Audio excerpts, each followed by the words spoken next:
When I was watching, I was like, oh, something happened. Must have been crazy for him to react like that. Yeah. I mean, basically, we was at the Bud Spence wins behind the stage. You know, me and my wife JP just catching up with everybody, and you know, just saying what's up to Steven Espinoza and all those people. I see Jamal. He's like sitting off to the side, just staring at me, but it's like a blank stare.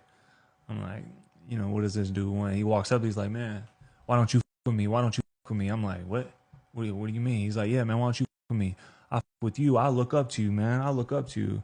And I'm like, I just felt like it was weird to say. I didn't feel like Jamal would say something like that, like, oh, man, I look up to you. I'm like, no, man, that's all, you know, we're cool. It's just, you know, sometimes you're hot, sometimes you're cold. Like, you'll literally come up to me one time and tell me you love me. And then the next time I see you on an interview, you'll be saying like, you know, I'll beat the shit out of Caleb and send him back to Tennessee and this and that. So I really don't know how to take you. So I just keep my distance. He's like, no, man, I'll fuck with you.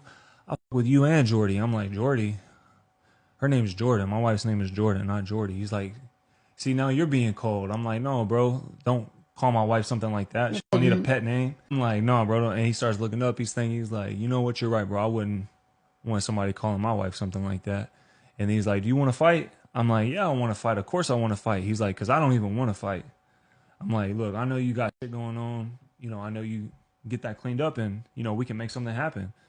And he's like, give me a hot sentence, cold sentence, hot sentence, cold sentence. It's kind of hard to follow me. And then he asked me again, do you want to fight? Because I'll fight.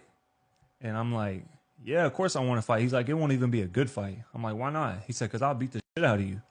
I'm like, you see, bro, this is what I'm talking about. This is why I don't know how to take you. Yeah.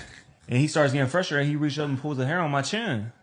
Wait, what? Yeah. He touched your face, huh? Yeah, pulled the hair on my chin. Kind of hard, too. And I kind of like pushed him off me. And people are, you know, starting to hear us and kind of starting to get in between us. I'm like, bro, don't ever do that again. Like, what is your problem? Why would you do that? Yeah. And he starts calling me a white boy. Like, look at him, y'all, acting just like a white boy. Look at him getting scared just like a white boy would. Getting shook just like a white boy would. And he done it again.